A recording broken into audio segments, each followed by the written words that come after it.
Eu sou o Guilherme, pastor Guilherme Slonzon, líder do Ministério de Família da Primeira Igreja Batista em Santo André.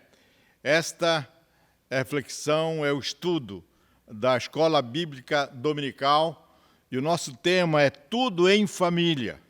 E o texto é em Gênesis capítulo 2, verso 18 a 25, que diz assim: Então o Senhor Deus declarou: Não é bom que o homem esteja só. Farei para ele alguém que auxilie e lhe corresponda.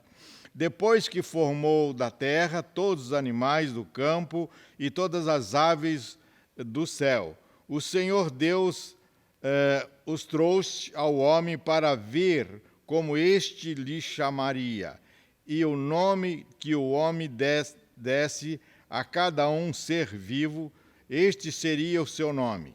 Assim o homem deu a todos os animais, rebanhos domésticos e aves do céu, e a todos os animais selvagens. Todavia não se encontrou para o homem alguém que o lhe auxiliasse e lhe correspondesse. Então o Senhor Deus fez o homem cair em um profundo sono, e enquanto este dormia, tirou-lhe uma das costelas, fechando-a no lugar da carne. Com a costela que havia tirado do homem, o Senhor Deus fez uma mulher e levou até ele. Disse então o homem: Esta sim é osso dos meus ossos e carne da minha carne. Ela será chamada mulher, porquanto do homem foi tirada. Por esta razão, o homem deixará pai e mãe e se unirá à sua mulher, e eles se tornarão uma só carne. O homem e sua mulher viviam nus e não se envergonhavam. Nós vamos estudar hoje, então, a família de Adão e Eva. A graça divina envolve toda a família. E Adão e Eva aqui é apresentado como a primeira família. E o nome Adão significa genericamente homem. E o nome de Eva significa vida. Nome este dado por Adão por ser ela a mãe da criação humana. Está lá em Gênesis 3, 20. Então esta família teve uma experiência que distingue de toda e qualquer outra família da terra. Esta família viveu as delícias do paraíso de Deus antes da queda. E após o pecado e, consequentemente, a expulsão do jardim, então foi que nasceram-lhe os filhos Caim, Abel e Sete, e estes tiveram outros filhos e filhas, relatos lá de Gênesis 4 e 5. Então, a formação do lar é uma manifestação da graça divina. E em Gênesis 2,18 diz: ao finalizar a obra da criação, Deus, o Criador, fez a seguinte avaliação: não é bom que o homem esteja só.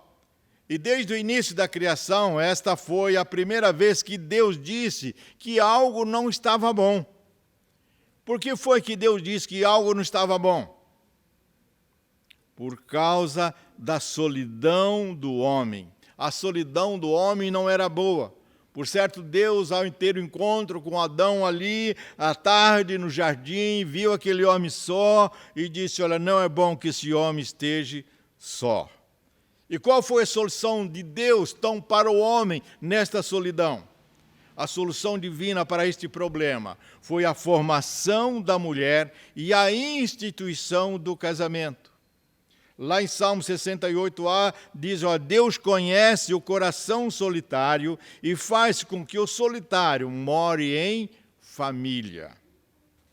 O casamento, queridos, então, portanto, é uma manifestação da graça divina. A vida conjugal, a igualdade e reciprocidade. Em Gênesis 2, 21, 22, ali registro bíblico de que Deus fez a mulher da costela de Adão.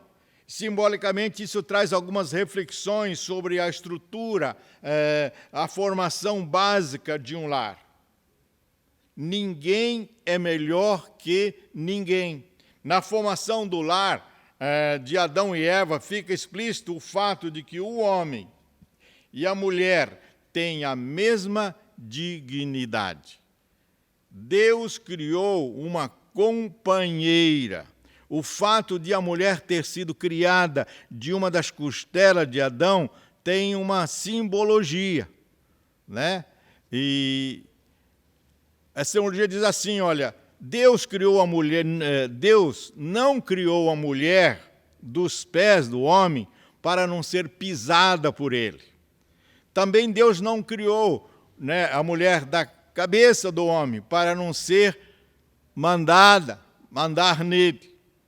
Mas Deus criou da costela, do lado esquerdo, para ser amada por ele e cuidada por ele. Quando Deus formou a mulher e trouxe Adão, eu imagino como o Adão olhou aquela mulher, aquela beleza toda ali criada, e eu creio que ele agiu que nem o Pica-Pau no desenho, virou os olhinhos assim, né? De tanta beleza que viu. E apresentou ali a ela o primeiro poema, né? Que ele diz lá no texto, diz, olha, esta agora é osso dos meus ossos, porquanto será chamada mulher. E será... Eita, aqui cortou tudo. Vai cortar aí. Então vamos lá.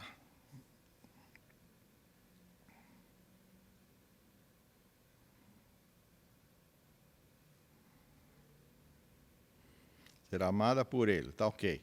Quando Deus apresentou Eva a Adão, ele ficou tão maravilhado que fez para ela o primeiro poema, dizendo, esta agora é osso dos meus ossos e carne da minha carne. Será chamada varoa, porquanto do varão foi tomada.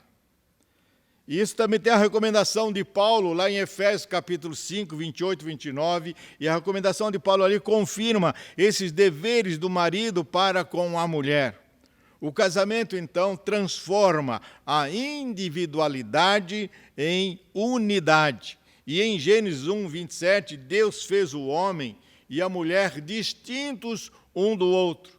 Deus fez macho e fêmea. E o casamento foi estabelecido por Deus entre macho e fêmea. Este é o casal de Deus. E a diferença sexual proporciona complementaridade e unidade. Lá em Gênesis 2, 24 diz, ora, por isso deixará o homem pai e mãe, e se une a sua mulher, diz a palavra. E ambos estavam nus e não se envergonhavam. A vida do primeiro lar mencionado na Bíblia oferece exemplos sobre como se dá a consolidação diária da família. Primeiro envolve comunhão de corpo e alma. Gênesis 24 diz, os dois se tornam uma só carne. A ideia aqui é de unidade, de comunhão, não apenas de corpos, mas também de objetivos, de missão, né? Missão no casamento, na vida, no relacionamento. Onde você vai estar daqui 5 anos? Esta é uma das primeiras perguntas que eu faço aos jovens casais que vêm para o aconselhamento pré-nupcial. E a pergunta é, onde você vai estar daqui 5 anos? E muitos dos casais não sabem responder, porque vão para o casamento sem propósito. Qual o objetivo do seu casamento? Qual a missão do seu casamento? Né?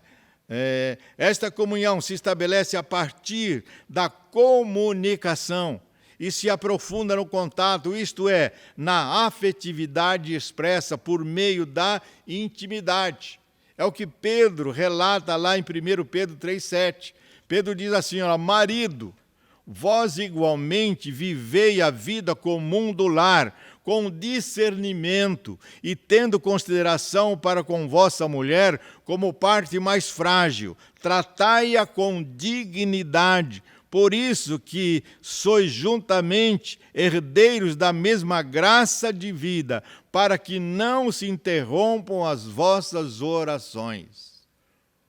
Quando tive lendo esse texto, conhecendo esse texto, vendo esse texto aqui, passei a olhar mais para minha esposa, considerá-la mais para minha esposa, para que nós tivéssemos uma plena comunhão um com o outro e com Deus. E essa comunhão se estabelece a partir da comunicação, e se trata e se aprofunda no contato, expressa na intimidade.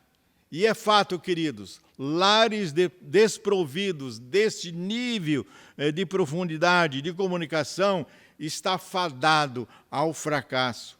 Portanto, devemos estar atentos para que nada interfira e impeça a sua comunhão com Deus. Conforme relata lá, Paulo relata em Coríntios 7, 3 a 5. E envolve a bênção também, o relacionamento, envolve também a bênção da procriação. Gênesis 1, 27, quando Deus fez o homem e a mulher, deu-lhes uma ordem, ainda quando estava no paraíso. Sede fecundos, multiplicai, enchei a terra e sujeitai-a. A sexualidade é bênção de Deus e começou a ser usufruída antes da entrada do pecado no mundo. No jardim estavam na presença de Deus com todo esse relacionamento. E a ideia de sexo como sendo pecado original é falsa, não é coerente como relato bíblico. É uma ideia falsa que muitos casais sofreram em relação a isso. E nós recebemos a ideia falsa é plantada. Me lembro que eu recebi uma ideia falsa e vivi muito tempo e sofri com isso, perdas com isso. Nós morávamos num sítio e alguém plantou na mente da minha mãe de que uma ideia falsa de manga com leite é veneno. E assim, lá no sítio, nós só tomávamos leite e não comíamos manga junto, porque era veneno. E assim vivi. E quando na cidade vim descobrir que esta ideia era uma ideia falsa, os senhores das propriedades da fazenda, proprietário do escravo, para que o escravo não tomasse o leite, plantou essa ideia, manga com leite é veneno, e assim foi, e recebemos essa ideia, e uma ideia falsa. Mas quando cheguei aqui na cidade, eu percebi que manga com leite é um suco supimpa, joia. Então, da relação sexual, resultante da sublime comunhão conjugal, opera-se o milagre divino da fecundação e nascimento dos filhos. A procriação deve ser o resultado, então, de uma relação amorosa e efetiva, sob a bênção de Deus, e que seja definitivamente a união entre um homem e uma mulher. A união de um homem e uma mulher, ela envolve a observância de princípios divinos. Após o estabelecimento do primeiro lar, Deus firmou um pacto de obras com homens. Em Gênesis 2, 16, 17, afirma isso. A vida abundante, repleta de alegria, de felicidade, mediante o desfrute do paraíso, condicionava-se à observância de princípios estabelecidos pelo Senhor. E é fato, amados, enquanto houvesse fidelidade dos princípios estabelecidos por Deus, a família se deleitaria num ambiente de bênção promovida pelo Criador.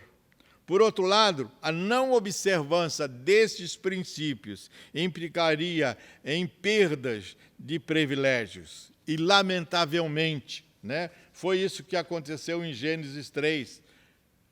Após a queda, os problemas familiares tiveram início com um desdobramento trágico, como se pode ver a partir do capítulo 4 de Gênesis. O cuidado, então, em fazer o que a lei de Deus ordena garante bênção à família na sua consolidação diária. A família de Adão e Eva se viu sob a terrível ameaça e, infelizmente, não resistiu. O silêncio de Adão. A tragédia ocorrida no lar de Adão e Eva é abordada por alguns terapeutas a partir da crise do homem. Larry Crabb, em um dos seus livros, O Silêncio de Adão, escreveu: onde estava Adão quando a serpente tentou a Eva? A Bíblia diz que, após ter sido enganada por Satanás, Eva tomou o fruto, comeu e deu ao seu marido, e ele comeu. Será que Adão estava ali o tempo todo, em pé, calado, assistindo a tudo, enquanto a serpente enganava a mulher? Se estava, por que não disse nada? Por que se calou? Por que se omitiu? E a resposta que eu entendo é porque o silêncio de Adão é o começo da falha do homem, da rebeldia de Caim, da impaciência de Moisés, da fraqueza de Pedro. E esta é a minha falha em amar bem a minha esposa, Eunice, ainda hoje. De fato, é um retrato inquietante, mas revelador da natureza do nosso fracasso. Adão falhou como homem. Por vezes, nós temos falhado também. A omissão do homem põe em risco a sua família. Por outro lado, quando o homem assume o seu papel, a família é abençoada. Deus fala no Salmo 128:1, bem-aventurado, será feliz o homem, o casal que teme o Senhor e anda nos seus caminhos. Fidelidade com Deus. Mas o desconforto produzido pelo pecado, Deus, até então, Deus bondoso, tornou-se após a queda a perspectiva dele capaz de infundir medo. E o que gerou essa mudança? Certamente foi o pecado. O medo que tiveram de Deus só é explicado a partir da inversão de valores que o pecado promove nas nossas vidas. Famílias que se abrem para o pecado correm na contramão daqueles que poderiam curá-las. Pecado continua, a destruir muitos lares ainda hoje. A perda do paraíso, em Gênesis 3,15, diz, é a narrativa da expulsão de Adão e Eva do paraíso. O jardim do Éden se figura nesta narrativa bíblica como um ambiente ideal de paz, de harmonia, de prosperidade, sonhado por muitos, por todos os casais, é verdade. Mas a infidelidade na relação com Deus, pela negação da sua bondade, levaram a uma ruptura humana irreversível. E não poucos casais, queridos, que sacudidos pela infidelidade a Deus, e outro vem dos seus... olham e veem seus castelos, seus sonhos desmoronarem, chegando às raias da loucura do inferno familiar. A tragédia, aquele primeiro casal, está presente nas expectativas de muitas famílias ainda hoje. Todavia, em seu amor e misericórdia, Deus anuncia um tempo de restauração. A manifestação da graça de Deus é derramada sobre a família. E a Bíblia declara que Ele está à porta e bate. Lá em Apocalipse 3,20 diz, Ele deseja entrar na sua casa e cear com você e toda a sua família. O Senhor está pronto a abençoar cada família, suprindo suas perdas e restaurando o que o pecado descobriu.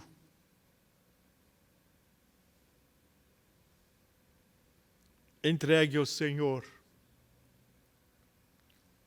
Relacione com Deus, porque Deus continua tendo propósito no seu casamento e na sua família, porque Ele quer usar a sua família para a glória dele. Amém, queridos? Sei que nós estamos ainda num tempo de estar recolhido em casa. Então eu diria ali, junto com sua família, sua esposa, e aí juntos, enumere juntamente com o seu cônjuge os fatores que têm prejudicado a consolidação diária de sua família. E assuma o compromisso diante de Deus, ler a Bíblia, estudar a palavra com interesse e oração.